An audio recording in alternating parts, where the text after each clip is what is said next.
Hey everybody, my name is Stone Cold Steve Austin. Welcome to the Broken Skull Sessions. My guest today is the best there is, the best there was, and the best there ever will be. My guest today is the one and only Bret the Hitman Hart.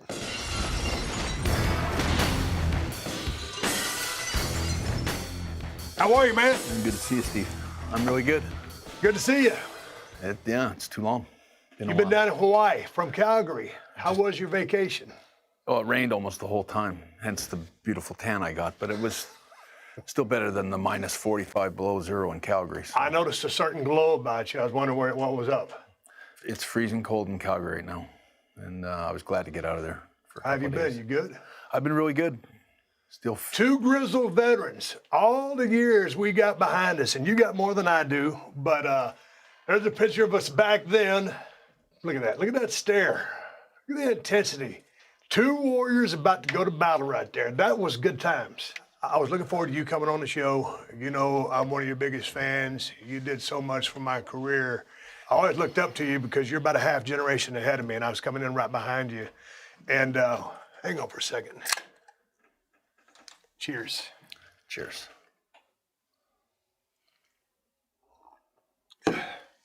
I'll never forget, one time we was at a house show somewhere in Canada. I believe it was Canada. I think you was running a little bit late. I'd already worked. I probably jerked the curtain that night, or I might have been mid-card.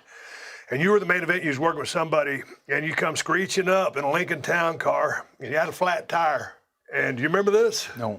Yeah, so you went in and worked the show and worked the main event.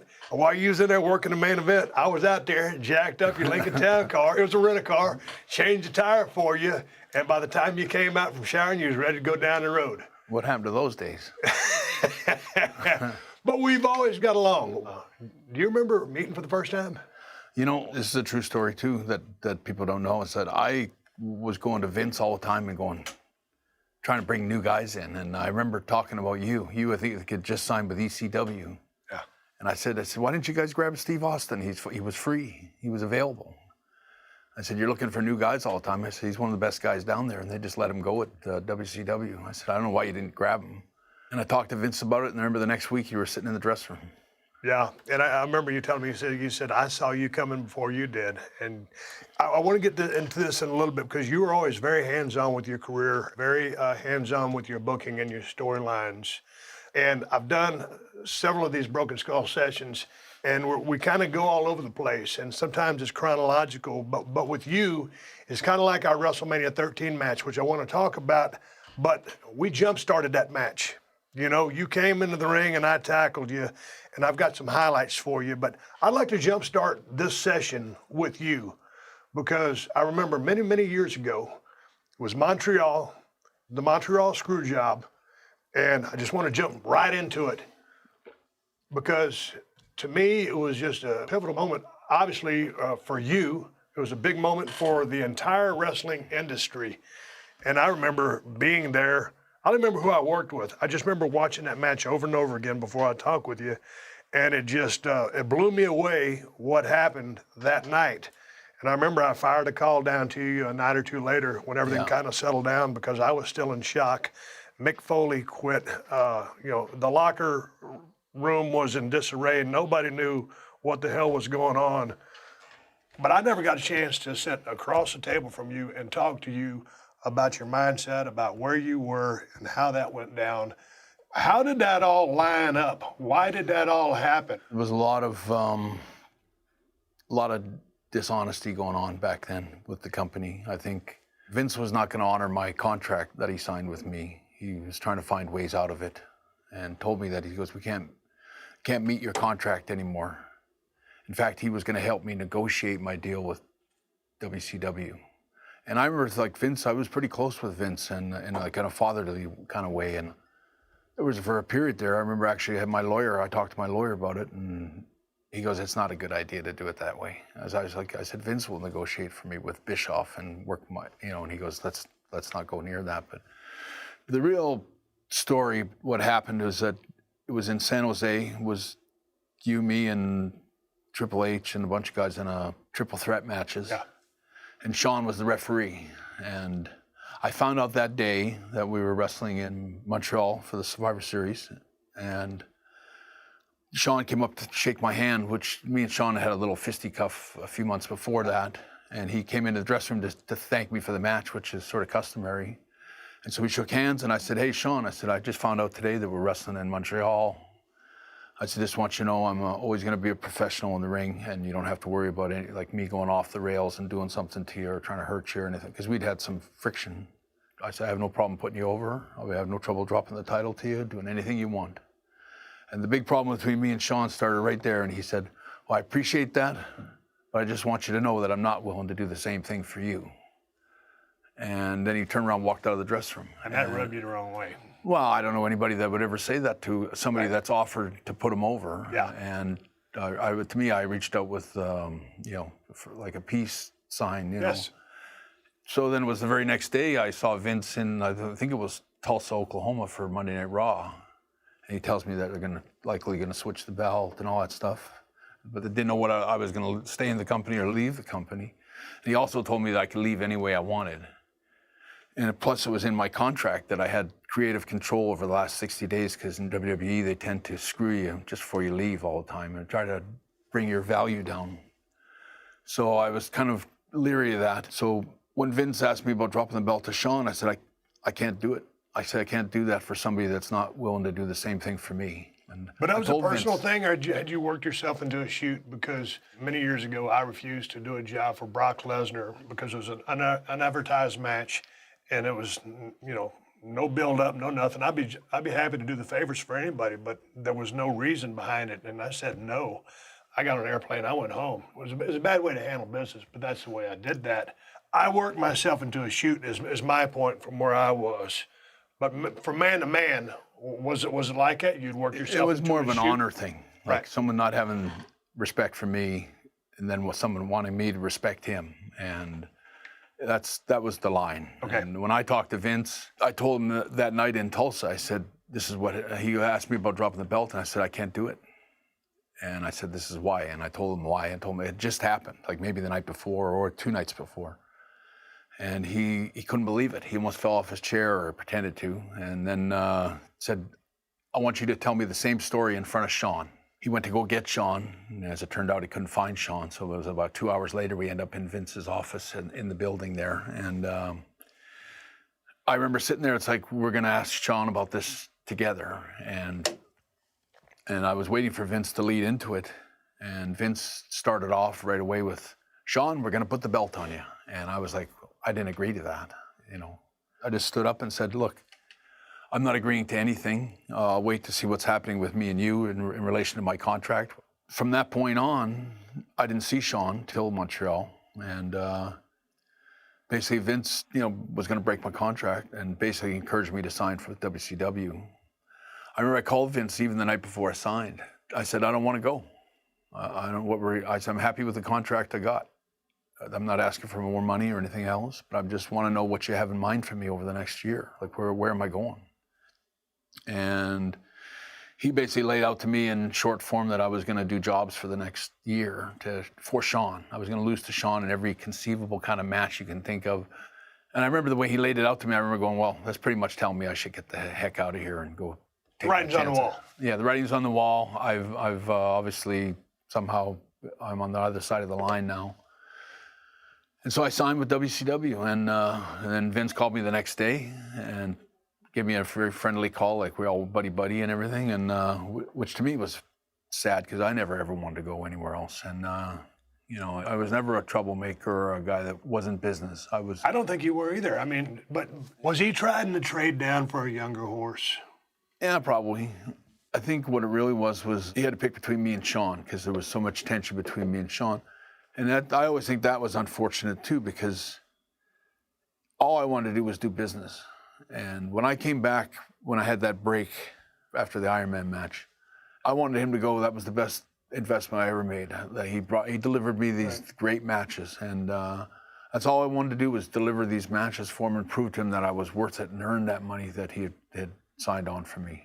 It bothers me when people suggest or try to pretend that I was not business or professional. I never refused to do a job in my whole life for anybody. And I've read that, and you felt like this time you were standing up for yourself for really. I think any wrestler that has any respect for himself and his work would have done the same thing I did. And anyway, he called me up on that Sunday before the screw job and said, so we're going to do the same thing that we were talking. Sean's going to, and he started to lay out how Sean was going to beat me. And I said, Vince, I've told you, I'm not putting Sean over. I said, you give me Steve. I'll drop it to anybody in the company any way you want. I even offered to drop the belt to Sean the next day on Monday Night Raw. In Ottawa. But what difference would that have made?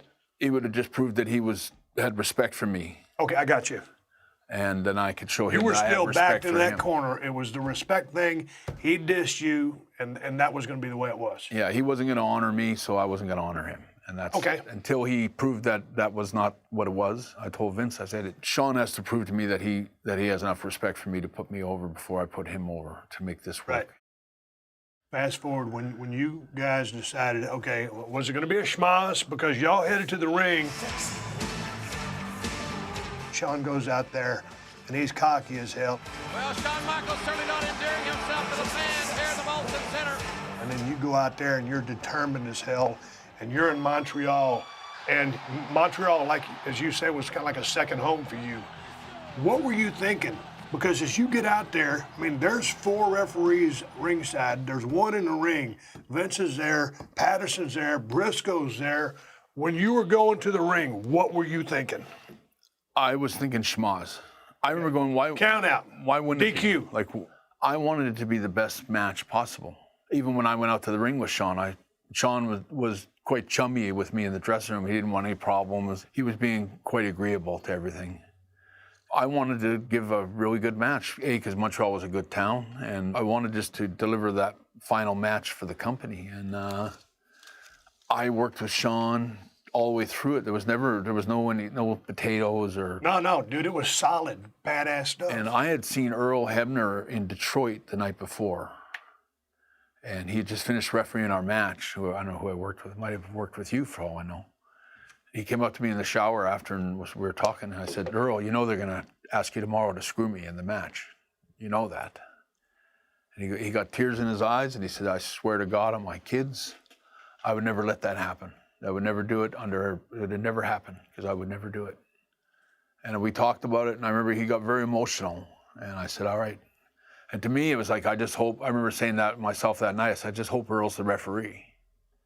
And of course, when I got to the building, they go, Earl's the referee. So I'm like, then you're good. I'm safe. You got your back. Pat comes up to me, and I think I believe now that Pat was not involved in the whole scheme of it. But Pat came up to me and he said, you know that spot with the sharpshooter where you reverse it? He goes, that's such a beautiful spot. That looks so great. And he goes, why don't you do, so I said, okay. I knew in my head my mistake was letting anyone put any kind of a hold on me and trusting Earl. But, they got Earl just before he walked out through the curtain and kind of got him and said, you're going to do this. He's really put him between a rock and a hard place. Yeah, I've never blamed Earl. Yeah. I give Earl a pass. I don't know. If I'd been in the same shoes, I would have done probably the same thing that he did. All right, dude, you guys are out there. The classic Iron Man match y'all had that was 60 minutes was outstanding. But this, because the stakes were so high, and you go out there, and when that bell rings, it turns into one of the best brawls in the history of the business. That brawl and that fighting in the beginning of the match was all planned out. That was all set in motion. But the punches, the sell, just the sense of urgency or the sense of not knowing what was going to happen, it was a badass match. The Hitman again. Oh, my God, what a suplex. You put in the time, and then all of a sudden you get in the ring, and then everything turns south. Sharpshooter, you go over, belly down. Oh, you're kidding me. Michaels, are you going to try to beat Bret Hart with a sharpshooter? Yes, he is. Are you kidding me? And he starts doing that classic hand signal that he uses. They start ringing the bell, and Vince is there, ring the bell. Yeah. And the match is over, and then Shawn is the champion after taking it from you. Shawn says he wasn't a part of it. Clearly he was. There you are. You spit the loogie right in Vince's eye. And then there's Briscoe escorting him out of there. He goes, get the F out of here, get the F out of here. And they're fast walking down that aisle. And then it's just like you painting WCW up in the air because you're going now. What are you thinking at that point? I was thinking, you piece of shit. You know, I felt so betrayed. I mean, I really worked so hard for Vince and gave him so much. I never complained about anything. I worked 14 years. 14 years, 300 days a year, Yeah. and never complained about anything. The finish goes down. You spit in Vince's eye. You're breaking monitors. You walk to the back. I think at first you pounded on his door and he wasn't opening it. You go in your dressing room, and there you guys were in the dressing room as you, Taker, Davey, Owen, Rick Rude was there. And then finally, Taker says, "F it. I'm gonna go find Vince and I want to find out what's going on," because Taker was mad. Oh, yeah. Because, I mean, he was one of the old school guys. I mean, not as old as school as you because you were there longer, but he was like, "Hey, man, I want to find out what the fuck's going on here." He brings Vince back in there, and Vince is going to go in there and either take his shot, settle the score, see what's up. Take me through that, because that seems like a very What I intense think setting. really, what I think honestly happened was that I remember Taker and a few of the different wrestlers that were in the dressing room at that time. I remember Taker kicking a big garbage can over, and a lot of wrestlers were breaking stuff and throwing stuff around. And I came back to the dressing room. Sean's sitting in my dressing room, which is so strange because if you ever watch that Wrestling with Shadows, I seen it. I remember I come out and my bag's sitting outside the dressing room. I open up the dressing room door, and Sean's changing in my dressing room. He never changed in my dressing room before. Suddenly, Sean's in my room. I don't know how any of that ever happened. And right away, I asked Sean. He goes, "I swear to God, I had nothing to do with it." And then Sean, I think, was scared for his life. Once something like that happens, you can only get so mad. Yeah. I calmed right down. I was like almost like in a jokey kind of mood now. So it's done. There's nothing I can do about it. All I can do is get on a plane, go home tomorrow, and lick my wounds from being made a fool of in front of everybody, kind of thing. And I end up in the shower. And that's when Rick Rude and Davey Boy came in and said, "Vince is right outside and he wants to talk to you." And I remember telling Rick, I said, "Just tell him to go. There's nothing there's nothing he can say to me to make it nice or make it all. The safest thing for him is to leave right now before something bad happens. So just tell him to get the hell out and leave me alone." And so then I come out of the dressing room, out of the shower, into the dressing room area, and Vince is right there. He's got Sergeant Slaughter, Shane. He had about 5 guys sort of lined up to kind of back him up, I guess. And over against the wall is Undertaker's on the far side. Sean's in the corner crying. He was, in tears the whole time. And Owen, Davey, Rick Rude, and everybody were all to my left down this side. And I remember walking past Vince naked. I was so mad at Vince that a part of me was like, I should just rush him right now, naked. And I remember thinking, that would look really bad in the movie someday, like if it just wasn't, I remember thinking about it and it's like, nah, I'm mad, but that's not gonna happen. Me jumping on Vince naked and punching him out just didn't seem like the right. Good call. So I sat down and me and Vince exchanged different things. He kept talking about this the first time he ever lied to me. And I remember like, please stop lying to me, I believe that Vince came to that dressing room after Undertaker got him to confront me and to stand me down, either in the sense that he thought that I would just do the right thing and not punch him and like I ought to punch you, but and then I just get my stuff and walk out and make a bit of a verbal scene or something like that. So I think it was a calculated guess that he wanted to stand up to me in front of the wrestlers that were left at the building that night. And there was still quite a few left, and that was a mistake because I was too mad. And I remember I told him, I said, as soon as I get finished getting dressed, I said, if you're still here, I'm going to knock you out. And I don't know why I said that, and I didn't really, whoever thinks they're going to knock somebody out, but, and he just stayed there talking to me. And I remember when I tied my shoelaces, I had one left to tie because I wasn't going to put a shirt on. I didn't have a shirt on. Because you didn't want anyone grabbing you. me. So I remember when I tied my shoelace, I just stood up and it was like, I guess we're going to do this thing, And Vince and me actually walked towards each other. And it was like we actually tied up. It's funny how we tied up. And I had done a thing a few months before. I just remember I grabbed Vince at the table, and I grabbed him the same way you do, kind of in a tie-up. And Vince grabbed me, and he had my arm in a way where I couldn't throw any punches. He blocked me from being able to do anything, and it was more just a kind of a jostling thing that we did. And I remember, don't fall for that, because I remember thinking, I'm going to go with an overhand right punch. But everybody, Briscoe and Slaughter and all these guys they're getting ready to pounce on us. They're going to jump on and break this thing up right away. So it's going to be a little pull apart. Me and Vince scuffling with each other and me trying to punch him and never quite get my arm over. And I thought about it for a second. I thought, no, don't go for that right-hand punch, overhand punch, because they're going to grab your arm. So I decided to drop my hand kind of low to almost to my foot. And I remember I said to myself, like, 14 years, 300 days a year. I said, I've given this guy everything, Christmases and everything I could ever give to a man. I gave Vince, and I uncorked like Mike Tyson. It was like a beautiful uppercut punch. I didn't hit, Vince had the shiner the next day, but it wasn't from overhand punch. It was from an uppercut. And I only hit Vince one time. I hit him with an uppercut, broke my hand right here, broke a bone in my hand, and knocked him out, completely out cold. And then I remember sitting in the dressing room, like everyone's just sitting there. We're all looking, and I remember everyone's like stunned, including me. I'm going, I can't believe I just knocked out Vince McMahon. I would have done anything for this guy, I love this guy like a father. I know. And it was like, he just called my bluff that day, and I think that was a mistake. But, as soon as Vince was out cold, I remember, because I had kicked out the documentary crew guys. I told them to get out, and they had left the room. And I thought, I hope they get some of this or something like this for the documentary. So I remember I stood up and picked up my knee brace, and I threatened, I said, get him out of here. And Shane goes, let him get his bearings, because they sat him up on he was sitting on his ass in the dressing room, kind of like bubbling, he could hardly even, he was not functioning. I said, get him out. And that's when they stood him up, and they pulled him up, and they walked him out, and he walked out the door. But, the thing about that was that Sean was in the dressing room now all by himself, and there's Owen, Davey, Rick Rude, and it was like all Neidhart. It was all my guys there, and just him by himself. And I remember I walked over to Sean. He was sitting there, and he was like this, where he had his face in his hands, and he had his face bent over, and I think he was scared for his life, because the gig was up. Maybe I was going to just come over with it, and we were all going to beat him up or something. But I remember I walked over, and I tapped him on the shoulder, and I said, Sean, I said, thanks for the match. I shook his hand, and we shook hands.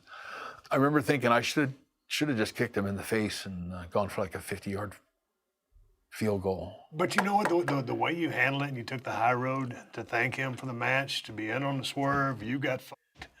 I mean, to go over and thank him for the match, that was about the manliest thing you could do. And after he didn't want to do the favors for you, to still, after you got screwed, dog the man a handshake. I thought that was the right thing to do, because he had swore that he never had anything to do with it. I remember saying, I'll judge that by how you behave tomorrow on Raw. And of course he went out on Raw and buried me. Now for all you people that are chanting, we want Bret, well, I got news for you.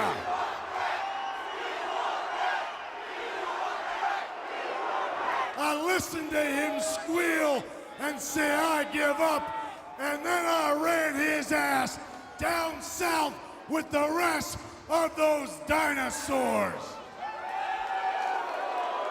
And then it was like, now that momentary truce between me and Sean was over, which was not healthy for me. I think it was a lot of baggage to carry around for a long time. But all these years later, and man, I've still held on to some of the things that I got involved in, and I'm really bad about holding a grudge. Where are you with Vince now? I know it's been many, many years, but goddamn, when you take the business as serious, and you're second generation, you've been in it longer than I have, but I'm kind of in that same trench with you as far as, the realism and everything that goes with it. What's your relationship like with Vince now? We have a good relationship. I'm not sure, I can't speak for him, like how it affects him, whether there's real forgiveness.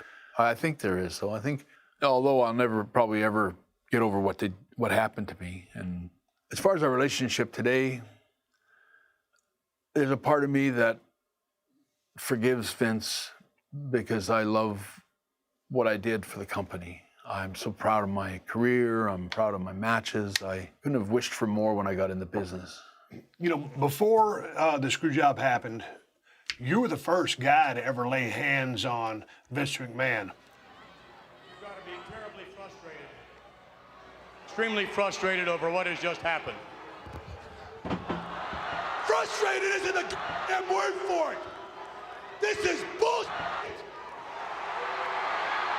You screwed me, everybody screws me, and nobody does a damn thing about it. Everybody in that damn dressing room knows that I'm the best there is, the best there was, and the best there ever will be. I'll never forget the promo, and it came out of the blue. I was in the back. I didn't know what was going on. And you were out there just raising a ruckus. You said, frustrated isn't the goddamn word for it. That whole promo, and when you push him on his ass, you know, in the ring, and that altercation between you and Vince, when you got physical with him, and you know, everybody in that damn dressing room knows I'm the best there is, the best there was, the best there ever will be. It was a shoot. Did you realize at the time, or do you realize now that you were basically the guy that was creating the Mr. McMahon character? No, I didn't realize it at the time. It was just such a crazy time. You know, it's funny that you talk about all that swearing and all that. Yeah. The truth is they told me, I think it was Pat was there, and they came in and said, say whatever you want. I remember they said, you just go off. Yeah. Don't worry, because we're going to beep it. We're Yeah. going to bleep it on the TV. It'll only be for the house show. The people in the building hear me swearing and all that stuff, and saying "goddamn" and all that stuff was not acceptable even then. No. And so I remember it's like, I hope they're bleeping this. And I threw it all out there, and I came back, and they're going, what are you doing? You were live and all that. And I go, well, you guys told me to do that. Yeah. You know, and it was kind of, they were like, oh yeah, we did. Okay, it's not your fault. That's why I never got in trouble for that. But I didn't realize any more than anyone else that I was building Vince to become. I didn't either. But in essence, you were kind of setting the table for Stone Cold versus Mr. McMahon. And, you know, you would go off to WCW. The Monday Night Wars would ensue. And you would go down to WCW, and they didn't know what the hell to do with you. And, yeah, it was the money, but you're a worker's worker, and you belong on top of the card and in the mix. But they weren't ready for you. You know who told me that before I ever went? You. Oh, did I? Yeah, I remember you talking to me and said, they don't know what the hell they're doing down there. And guys that have been there, including Kevin Nash and different guys that have been there before, said, don't ever go there. They're the big bunch of dumbest idiots in the world. I kind of knew that before I went, but I mean, they really proved that to me, that they were the stupidest people that could ever run a wrestling business. There was so much talent that I could have worked with. Booker T, Hogan. I should have worked with Hogan right away. I should have had Hulk Hogan in a sharpshooter and done some big numbers with him. And then it was red hot. I went into WCW. I had more heat. I had wrestled you at WrestleMania 13. I beat Undertaker at SummerSlam. I knocked Vince out. I didn't really lose to Shawn. I had so much heat, and they just didn't know what the hell to do with me. Eric Bischoff didn't know shit. If you look back at the WCW days to tie it all up, I mean, disappointing, something to do, opportunity squandered. It was, opportunity squandered. It was the same thing that I could hear your voice in my head, and different wrestlers that have been there saying, all their voices saying it's the most screwed up, disorganized. It's chaos. They don't know anything. And I never had a plan. I never ever knew. Sometimes they'd fly me all the way in. I'd sit in the dressing room all day. At 5 o'clock, they'd go, you're off. I'm going, you flew me down here first class. I rented a Lincoln Continental. I'm staying in a really nice hotel for nothing, and I would count as a day, you know, and it got where it was hard to care. I remember having a conversation with Goldust, and he, I think, had left Vince at that time and gone to WCW, and he talked about how much he loved the business. And I can remember I was so sour after. I was like, what's the love anymore? Just go out there and take your money and sit in the dressing room, and it's not what it used to be. And I admired him because he was like, I remember he almost got a little teary. He was like, I still love this business, and I want to go out there and deliver every night. And it was like, that's how I used to be. But like WCW can kill any spirit that you got. Well, when you say that, that's tough. You're a guy who's paid his dues and learned the art form of the business.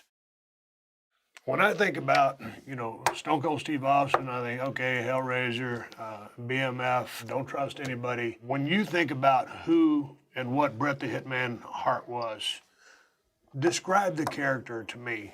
Well, I was really the hitman from the time I was about 4 years old. I think How so? In my life, waking up, everything was wrestling. Wrestlers down in the basement working out, wrestlers drinking beer and wrestling on the mat, big guys, you know, sparring and friendly kind of shoot wrestling, but wrestling. And everything, all my brothers were into wrestling. And I remember I became a big fan of wrestling from about the time I was about 5 years old. I studied wrestling without really realizing like this is what I'm going to do someday for a living. But I studied wrestling and it was like, now I know why that guy's good and why that guy's not, and that guy wasn't very good. But I had a sort of a grasp of the business, I think, from the earliest that you can have. As a babyface, what made people love the Hitman? Or as a heel, what made people hate or despise the Hitman? I think that what they liked about me was that I think I was just the right formula at the right time. Like I was such a contrast between me and Hulk Hogan. Hulk was the 6'6", whatever he is, and could do a bear hug and a body slam and a clothesline and a leg drop, and that was about it. I was always a guy that I love to tell stories. Even Stampede Wrestling, I was working with Dynamite Kid and different guys. I told great stories that came across as real. Like I remember a lot of situations and wrestling matches that people thought, like I can remember Adrian Street was a wrestler working for my dad in those days, and he came up to me after I had a ladder match with Dynamite Kid, and he goes, "That is the greatest match I have ever seen in my life." And I've watched wrestling for years. He was so loved that match. But I always brought out these very dramatic, I would say beautiful endings to my matches. I always had a believable style of wrestling, and I think the way I worked made people believe that maybe there's something real in some of these matches, like it wasn't all planned out. I like that. To me, you exemplified grit and determination and realism. And for, you could be in the throes of a match and just look like you're just dead dog tired, but you're completely fresh because you're a road warrior. You never blew up, but you had this ability just to look dead dog tired and then fire back, and your everything was always precise. But you had that uncanny ability just to look like you were in a real fight. And that's what I always appreciated about your matches. I think, like going back to what I was saying a few minutes ago about, the best wrestlers were wrestling fans first. I was a big fan. I loved wrestling. And I always thought my matches I pretend in my head that I'm sitting in the front row watching myself. And this is the kind of match I would want to watch Bret Hart have. Right. And what would I do to make that little kid that I was pop, and that's what I always try to do. I was like entertaining. I would always perform for myself. Like, this is for me to watch. Like, I'm sitting in the front row and I'm going to watch this match. And I always wanted to just have the best stories. People use the term classic matches all the time. This guy had a classic and that guy had a classic and these guys had classic. You don't just declare yourself having classic matches. Right. A classic match is one that people talk about over and over and over for years and years and years. And I do appearances and stuff like that. I have people talk to me about the Roddy Piper match. Talk to me about the Bulldog match. They talk about me about our match. They talk about Undertaker SummerSlam. And they talk about me and Owen at WrestleMania 10. They're all classics, these classic matches. And that's all I ever wanted to do, was give Vince a library of classics. A semi-classic would have been our match at a Survivor Series in 1996. You were coming back from a cleanup on your knee, and there's a stare down right before the match. And this was in Madison Square Garden, and you could have picked anybody on the card because you're Bret the Hitman Hart, and you've got a lot to say. But for some reason, you picked my ass. And I'll never forget, I'd come into the territory. I might have still been a ringmaster. I might have been Stone Cold. We were working down at the Houston Summit, and then we had a pretty good house. And I was working with Sean, and I worked with Sean, and you saw my match, and we pretty much had a damn good match. And you said, "Hey, man, that was a good match." And you said, "I'll work with you anytime." And I said, "Thank you very much," because that's a hell of a compliment. I remember that. Yeah. Oh, there were Texas towns. There was 4 or 5 towns that and you worked with Sean every night. And I was, I had a lot of respect for your work when you came in. So I was kind of, in my mind, I already knew eventually I'm going to would like to work with you. And I was hoping they would use you right, which I couldn't see any reason why they wouldn't, because they needed some fresh faces at that time. But I knew I could do great stuff with you. And we would go on to start this match. And back in the day, this is 96, and everything's kind of changed as the generations have gone on. The work styles have changed. Everything's kind of sped up. All right, here we go. two gunfighters right there in the middle of the ring, Madison Square Garden. This is great. Fix to give you the double birds.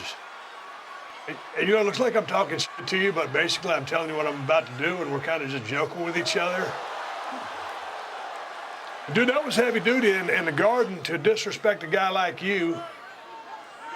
And here's a little bit of action from the match. It's been just a great bout. You're just coming back from getting your knee cleaned up. I'm on fire, gaining a lot of traction at Stone Cold. I think I'm going to suplex you. No, it doesn't go so well. There I am in the middle of the ring, about to come off of the elbow. I wasn't the most agile coming off the top. No, but here's the thing.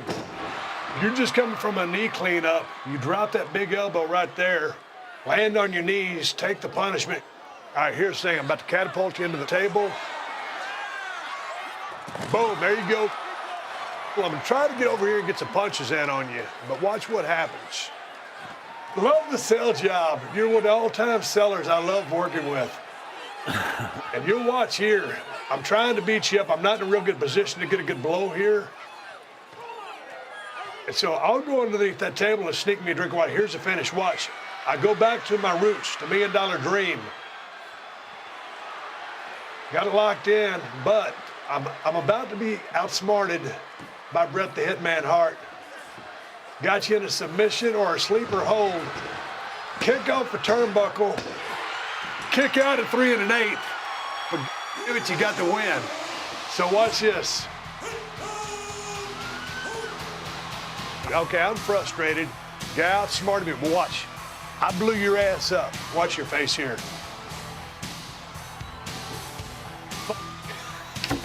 Well, you know, Hey, I've been off for 6 months.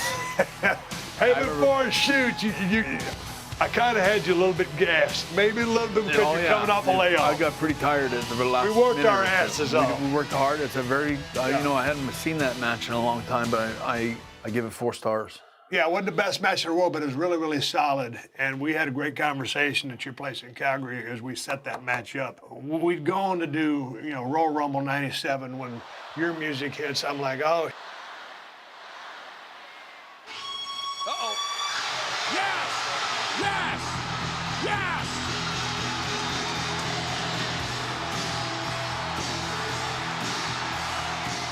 Things would come out of that, would set a lot of other matches in place. I wanted to talk to you about a match that will go down as one of the all-time classics in the business of professional wrestling, and a match that, you know, would be a double turn where the tides are starting to shift. I guess Vince got in your ear and said, hey, we'd like to turn you heel, but keep you baby in some of the foreign countries, but keep you heel in the United States. Was that his concept or your concept? That was his concept. Vince called me kind of out of the blue and said, I'm gonna talk you into turning heel. I said, I don't want to turn heel because Why would a you? big part of my my paycheck was my royalty check. Yeah. And I said I was the highest seller, I believe, at the time in the company with merchandise and all that stuff, especially overseas, like in England and Europe and India and all those. Germany, you're crazy. You were David Hasselhoff in Germany. Yeah. That's a compliment. I mean, Yeah. for somebody that do super over there. That's true. I was really over in Germany, and I was really over in a lot of the markets. Everywhere. India, Yeah. everywhere. And I was over in America too. Absolutely. But I remember when Vince talked to me, he goes, give me 5 minutes and I'll talk you into it. And the next day he drove up to, I think it was either Springfield, Mass or New Haven or somewhere. He drove up from Connecticut and we met. And I remember he had a list of 5 guys that I could work with as a babyface, and he had a list of 5 guys I could work with as a heel. And as a heel, there was lots of guys I could work with you, I could work with, and Sean was a babyface. So I wouldn't work with Sean.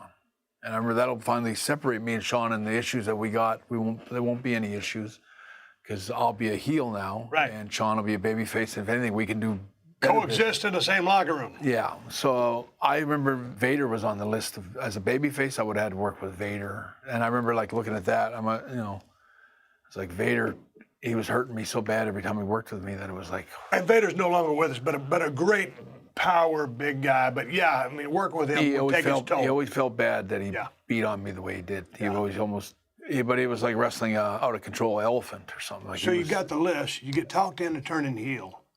when did you know WrestleMania 13 was going to happen? Because when I found out about the match, I had busted my left knee, and I was sitting on the couch in San Antonio, and I find out, hey, man, and in a submission match in a semi-main, Bret the Hitman Hart versus Stone Cold Steve Austin. I'm like, what the? I said, a submission match? I'm not even a submission wrestler. I don't even know any holds. I was mad as a hornet. I was happy to be working with you, but I was like, this catches me completely out of I was the It's same. not my forte. I was the same. Like when we worked at Survivor Series, and even though we had stuff ongoing, I saw like our next match maybe being SummerSlam, like quite a ways away, like Yeah. the rematch between me and you, and then we had lots of time to get to that. I was told in August when I met with Jim Ross that it was me and Sean at WrestleMania 13. When Sean came up with the, he was going to retire because of his knee, and I still don't know what that was, whether it was like a legit injury. I assume it was, but it just seemed so made up at the time. I'll say that I didn't really buy it. And now I remember Vince said, "Well, it's too obvious, you and Sean, so we're not going to go with Right. that. It's going to be Sid and Undertaker for the belt, which is the money spot, Right. like the spot." And so they told me it was going to be you and me. I thought, it's too soon. We just wrestled at Survivor Series. So I wasn't very enthusiastic either about working with you. Not that because I loved working with you, I wanted to work with you, but I thought it was too premature. So when we showed up in Chicago, you were the only guy that came up to me and said, "I know that you're turning heel tomorrow." And we talked about that for a little bit. And then when we worked out our match, I remember just thinking about it like a school fight. We went to the finish room with Vince. It was you, me, and Vince. And all of a sudden, Vince says, all right, you guys going to have the match that you lay out, whatever you do. But in the end, you're going to pass out in the sharpshooter. And I like, okay, I'm working with a high-profile guy in a hell of a spot on WrestleMania. I say, cool. You and me go out to the ring. I saunter back in, double check with Vince. I said, hey, man, you sure this is going to work? He goes, oh, goddamn, Steve. You know how this is. Oh, it'll work. I go right back out to the ring. You and me are sitting on the damn apron. I said, dude, what do you want to do? And you go, hey, man, if you're going to pass out in the sharpshooter, you need to be busted open. And at the time, there was a no busted open policy. And you said, you need to be busted open. I said, you think? He goes, yeah, and I can help you out if you need it. And I said, all right. So we go out there. I remember just talking to you about it. Like remember how we worked that match out? We just talked it through like real logical. I beat you at Survivor Series. You're going to be pretty mad. And the way everything was building, you had a ton of heat after the Rumble when you screwed me out and threw me out and all that. It was building really nicely, even though I was sort of, like I said, I was not expecting to work with you at WrestleMania so quick. But I remember we sat out there and we kind of just pieced together a very logical match. The only thing I remember getting permission to do was that they said they gave me and you permission to go fight in the crowd. That Shamrock was going to basically be the bodyguard for us and protect us if a fan jumped in or anything like that. And I remember that being like the only thing we kind of had that would make it a match a little different. And I remember you saying that submissions weren't your specialty. And I remember going, all I got is the sharpshooter or maybe a figure four or a couple. Submission matches are tough because you got no false finishes. You got no 1-2 kick out. Right. And that's critical to a match. Submission matches, I'd had one with Bob Backlund at WrestleMania 11, I think. It was the worst match I ever had in my career. No offense to Bob Backlund, but it was just Submission matches are hard. They suck. So when they put me in, I said, you're making it, we could have a great match, but by putting in a submission match, it's just going to make it harder for us to get reactions. And I remember I was kind of struggling with the idea of having a submission match. Like, what are we going to do? And I think the best thing that we did do is we went to that psychology of, I see this like a school fight. I'm like the old standby guy, maybe the quarterback on the football team, and the girls kind of like me and stuff. And you're like the new guy at the school, and you're a badass. And it's like everyone could see the fight happening before it ever happens until all of a sudden you're outside of the school grounds and you're like, this fight's on, you know. And that's how I pictured the match. I remember kind of in my head, it's like this should be like a street fight, like a school fight. Like it should be really. And I think the match that you and I had at WrestleMania 13. To me, emulates any good UFC fight where you see it and you go, this is real. Like this is, like he just broke that guy's arm. There's things that we did in that match that were so real. The finish, the The ball shot you gave me, it wasn't one of these Ric Flair ball shots. It was that. Oh, dude, it was from way back, just like Jim Ross said. No, I was down from around Saskatoon. Speaking about that low blow from Saskatoon, I've got some footage from that match. Let's check it out. All right, here we go. Got the swagger going. Heading to the ring. Already poured water on me, so I'm not all ashy. Classic. Glass breaks. I'm in whoop-ass mode right here. This is a very important match for me, and the crowd is reacting and gets a heel response, but also getting a lot of babyface response. Talking a lot of trash there. A lot of Austin 316 signs up there. I've already cut the promo, but I'm not a baby yet. See, when I'm standing in the ring and when you hear that guitar riff and you come to the ring, it is absolutely magic. I always love how that match, how I walk out and there's still kids cheering for me and there's kids with signs and stuff. And if you watch it, I get a hell of a response going out. What are you thinking at this time? I'm thinking that this match is going to be not as great as I want it to be. You know, you always fear that maybe it's not going to work. Pacing around the ring, you got to put the sunglasses on somebody. Shamrock over here doing his thing. Shamrock was phenomenal in this match. I thought he brought a lot of star power to it, a lot of credibility. And here you come. Watch this look away. Look away, fake him in. Boom. And we're off. We're flying. This is all school fight mentality right here. Yep. I had fights at school like this. It's one thing I always liked about you. You always got your in. I mean, you know, like I got on top, but man, you reversed it and then got back on top. All right, it's time for me to get some. Go back to the outside. Here's a security guard got in the way of my suplex, trying to crotch you on that guardrail there. Here's the key part here. Watch this. The clothesline here, and your arm got caught underneath me. I had to get off your arm so I didn't break it. And we're about to fight out into the crowd here. I got a drink of that Coke because I needed a little liquid. And I was trying to get the plastic thing from the guy, but he wouldn't give it to me. This was the hardest bump of the whole match right I here. know. You ever think about taking a backdrop on the cement stairs? Anytime I've ever tried to pile drive someone on the floor, it never worked for me. Call me stupid, that's good. You love hitting the staircases. And you just look at it, looks like you're dead. I think turnbuckles were my specialty. Well, that and the stair, but watch this. See, I'm selling a knee because that was one of the first times I started employing the left knee brace, which I just blown out. Come off the clothesline. There's a nice pace to this match. There's a nice pace there, and a little There's color. no rushing, no This was speeding. ad-libbed here. I would say, hey, man, kick me in the gut. Because I didn't want to hit you with the stairs. There's a kick in the gut, gives me a reason to fall down. One of the things I loved about your work, when you picked a body part to work on it, you really went to town on it. It was pure focus. Boom, you go to it. Obviously going after the injured leg, my knee. Shamrock asked me if I want to give up. Hell no, I don't. Here's that grit and determination. What we're doing right here is actually setting the table for later on in the match. Using something that's going to happen later on in the match. There's the bell. Here's the padded chair. That's not good enough. I need a steel chair. There's a lot of realism. I think this was the way I went back and got the chair. And Well, then you're this setting the chair's not table. good enough. That's not I good want enough. a better chair. You got to have a steel chair because you're going to do to me what I did to Brian Pillman a little bit earlier.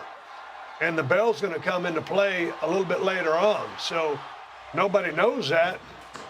It's funny to think that you're the bad guy in this match, and they're cheering for me. They're still cheering for me, but I get too heelish, and then they turn on me. Yeah, but you know what, man? When you turn it on, you're a very intense individual. Slid out. Oh, caught you just a little too slow off there. So capitalize. Sell the damn leg you've been torturing. You lambasted me with that chair earlier. Oh, now see, now I'm talking, but that comes across as being babyface, right? It's fire. Yeah. Perfect chair shot. And that's when not too many chairs are being used, No. you know? And that was an extreme chair shot for its time in 1997. This is about time I'm gonna get busted open here. Watch the reversal. Hit my head on the barricade. Ass over tea kettle. Here you come. There's some business happening here. Right in front of everybody. But nobody saw anything. Nobody. Look at Vince. He's like 2 feet away. Yeah. Now watch when you give me the punch. Watch the blood that flies on Lawler's arm. See Lawler's hand right there? He's got flecks of blood on it. He still has the announce papers from that match that were soaked in blood. Now, to see when I go down to the mat there, I'm saying, oh man, this is a gold mine here. Man, people start eating that up. They see that damn blood. I've put this match on for many people that never watched wrestling before or never watched me wrestle. And I said, well, if you want to watch one match in a capsule of I can tell you what I did for a living, watch this one. Here's where you're going to start wearing my ass out with these big right hands, and I'm going to take a few of them. Great sales job, great punches. I'm not feeling anything. Fixing to be a low one from around Saskatoon. Here, bam! You're right. That was down there around Saskatoon. Classic sell job. Man, I've just had my ass wore out. You've just been beating the hell out of me. You're in total sell mode. This is a true artist. Watch me struggling, trying to use the ropes to get up. Can't reach it. Now, this is on purpose. Finally use the ropes to get some leverage, come up to my feet. Great canvas. Look at that blood. No animals were harmed in the making of this movie. Okay, here we go. This is the front turnbuckle. Boom! That's the trademark that you invented way back in the day. I think it was always my way of giving back to the guy I worked with by giving him something that made him look really good. Total ad lib here. Now watch the speed up in the cadence here. Wham, wham, wham, wham, wham. Cue, bam. I apologize for that, a little snug. Well, there were a few of those in there on both sides, I think. I apologize. You take great pride in never hurting anybody. I cannot make the same claim. We're just gonna go off a second here. I remember, we'd never done this before. Like you had never done a suplex off the top, and you said, I'd rather do it from the second. And, yeah, I was more of a ground game guy. That rocked both of us. I'm selling the cranium there. you know, the part where the bell, we have the bell here. Yeah, You know, I got thrown out on the wrong side of the apron. I know. And I had to find myself, while you went out to get the cord, I had to go and find myself and get back to where we needed to be. Yeah. And you know, I never touched you with that. Oh, no, right in the back of the head. I remember it went right over your head. Yeah. Like I missed your head by about that much. I remember I didn't make contact, but I remember, Watch this. I hope it looks good on TV. I can always tell, and this is from my scouting report, when Bret Hart is really going to apply that thing, because you sink that leg in deep with the bend, stretch the other one over, and there it goes. But I know when you're really going to sink it in, you really go for it.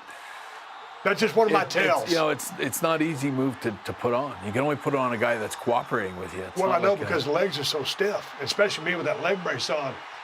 And we didn't talk about this. We didn't talk about how long this sharpshooter was going to last. Man, that blood started going. I would see this later and realize how much of an impact it would make on the business.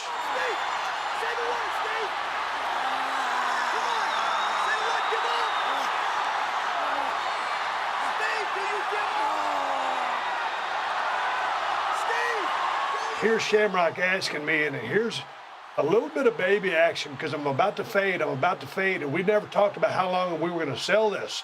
And I didn't want to disrespect your hold, and I'm selling the shit out of it. And I wasn't even thinking about this at the time, Brett, because I was very uncomfortable with turning baby, but watch that. Digging in, dig the other arm in, and classic push-up. I mean, that's pure babyface stuff. And this would become one of the most iconic images in the history of pro wrestling, thanks to you. And that is grit, determination. That is reality. I'm fucked. I am in the sharpshooter, and I cannot escape. I almost did, but I didn't. And here's the point where I go out. I'm done. Look at that pile of blood there. I was so satisfied laying here waiting for Shamrock to pull you off of me. My job is done here. We have just accomplished what we set out to accomplish. Man, here I am laying here in a pool of blood. No, you haven't. Yeah, you got to come after the leg again. What a pile of trash. I've already passed out. You've already beat me, but no, you got to have more. You can go back more. Here's the lock. Bellied back. No, come on. Okay, now here's the beauty here, because you back off of his challenge, which is a cowardly thing to do.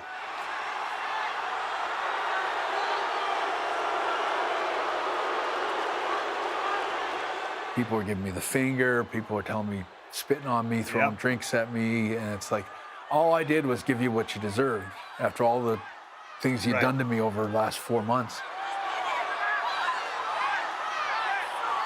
A whole different attitude walking out. Here's a couple of yous. Yeah.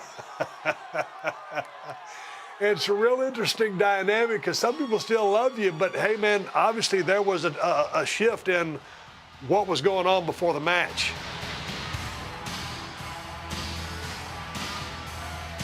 And there I'm laying there, and I called an audible on this. I told Vince, I said, hey, man, if we're going to do this, I have to stun somebody at the end of the match because I still don't trust anybody being true to my character. Wham, stunner on Kyoto. Not the best stunner in the world, but I'm not selling out now. There's work to be done on the back end. I lost to you at Survivor Series. I got over in that match. Of course, you were already over, and you got over from winning. I lose this match to you, but I also get over in this match in losing to you.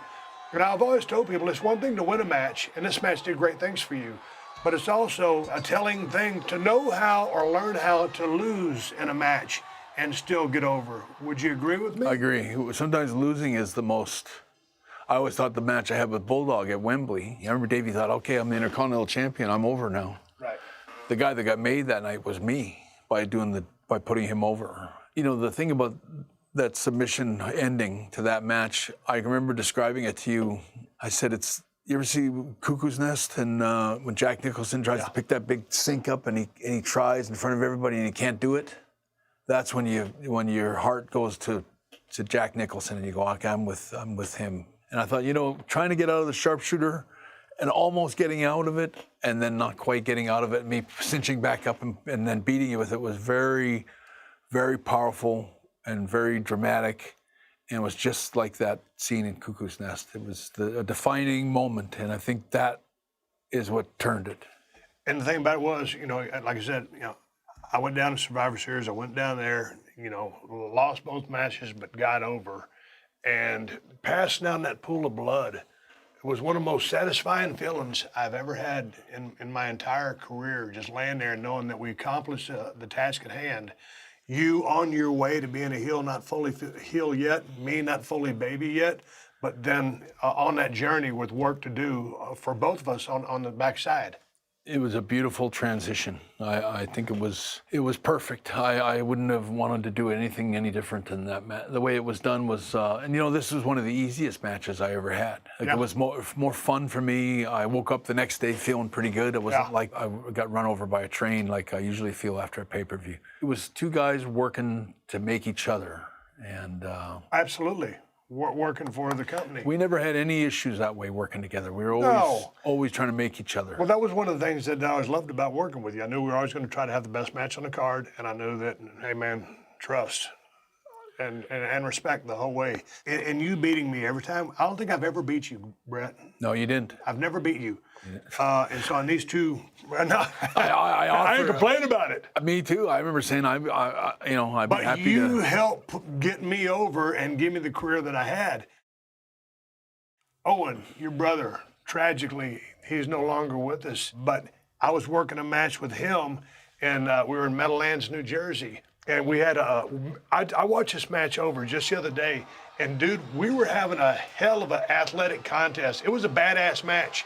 Slight miscalculation, wham, I go down. I'm having a hard time here. I'm telling him, don't touch me, I can't move.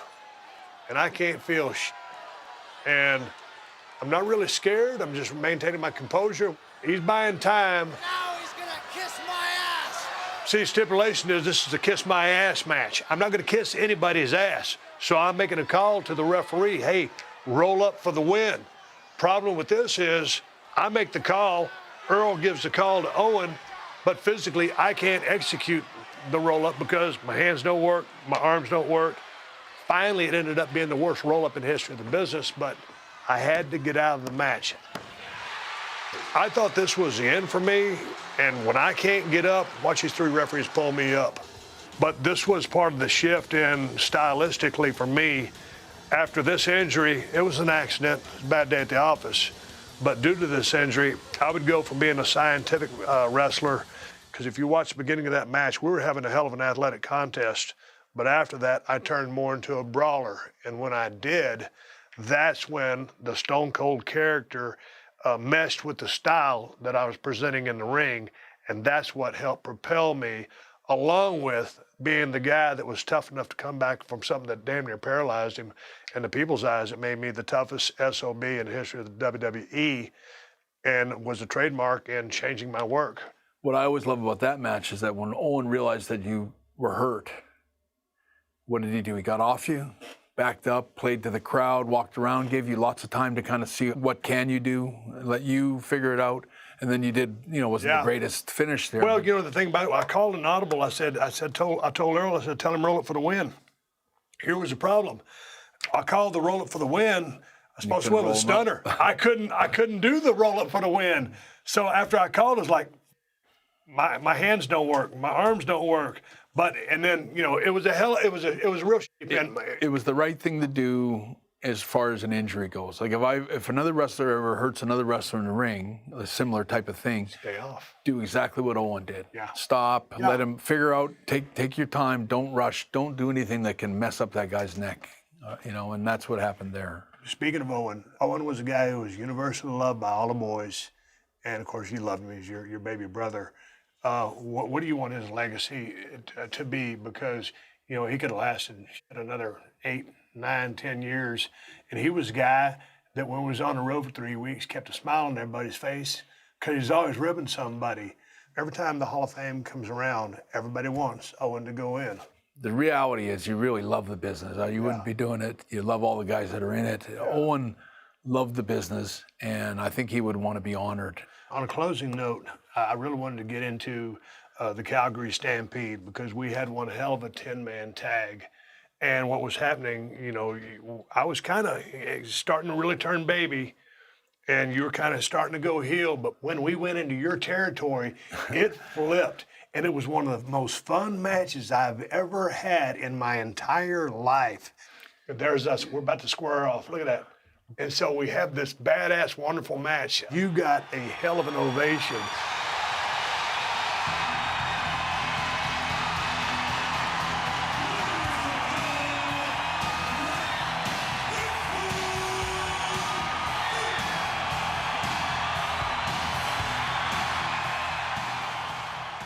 Owen pins me with a roll-up for the win.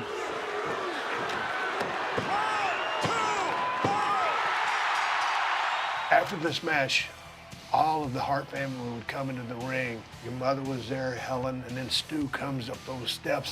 Stu Hart, 82 years old, the patriarch of the Hart family. And Brian's over there because he loves your dad, and he helped break him into business, so he helped Stu in the ring. And it's a Hart family reunion. When you asked me, how was my relationship with Vince? Vince gave me that moment. He gave me, when I won the title the first time, he gave me so many great moments that, after the screw job, it's like, I'm not going to let him ruin all those great moments that he gave me. It's unfortunate the way things happen with me and Vince, but I have so many great memories, like even this one, these guys, the way they carried me around the ring, Macho Man and Roddy and all that, it was very important to me, and it meant a lot to me that guys had that kind of respect for me. And the Stampede match with all those guys and all the stuff that can happen, all things that can go wrong in a match like that, it was a beautiful match. And I love what Vince did give me, and the great moments that I had, I cherished them. I still believe that when it came to delivering the great matches, I think the 90s were the best matches. I'd take 90s wrestling over any other time period. What do you want to be remembered for the most? I want to be remembered for just one thing. I want to be remembered for being the best there is, best there was, and the best there ever will be. I still think When it came to storytelling and actually putting a match together, I really do pride myself on the fact that I wrestled 23 years. I never injured one wrestler ever. I was stiff. I could be pretty stiff. I was a solid wrestler. Like when I hit you across the back, you knew you got hit on the back. I wasn't like honky tonk or somebody that give you like these little powder puff punches and stuff. I was a very solid, believable wrestler, but at the same time, I never hurt you. And when you came back to the dressing room, it wasn't like, oh, geez, my shoulders killed me from the, I was always really respectful of the guys I worked with, and always wanted to know that I look like I'm really hurting you, but I'm a total pro. Like, I will never hurt you. And, that was the way I got taught. I got taught by those two Japanese guys, one who was Sakurada, who's just passed away too.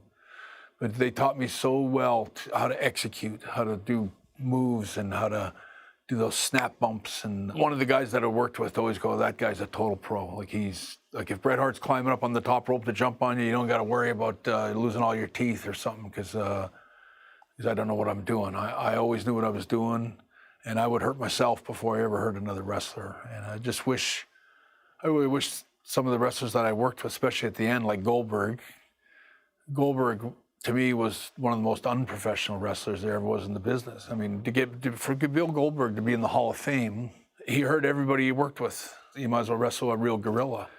He was the most dangerous guy to work with. He hurt everybody he worked with. I remember Kurt Hennig being in pain all the time from the matches they had. And even when I worked with Bill, I always think, the last words I said to Bill before we went out and had that match where he injured and ended my career, I said, Bill, whatever you do out there, don't hurt me. We'll do whatever you want. We can do anything. We just don't go nuts. Standing sidekick. It's been Goldberg's best offensive maneuver in about 7 or 8 minutes. We don't have a referee, Tony. Watch Goldberg, though. He's setting. Man, that's hard to watch, and I know you're proud of the fact that you never hurt anybody. I wish I could say the same. That's not true. But at the end of the day, we, as two grizzled veterans, know how tough this business is, and sometimes things happen. On the plus side, we were both fortunate enough to have outstanding careers, and I'm thankful for how much you impacted and helped my career. From the bottom of my heart, I want to thank you for everything that you've done for me in my career, and I've always looked up to you, admired your work, and it was always a pleasure to be in the ring with you. And anytime we went in there, I knew I was in safe hands, and there was no egos or no politicking going on, and every time was a pleasure, especially some of that bullshit in Kuwait and South Africa when I was trying to pop you with the chicken wings and getting you to break character.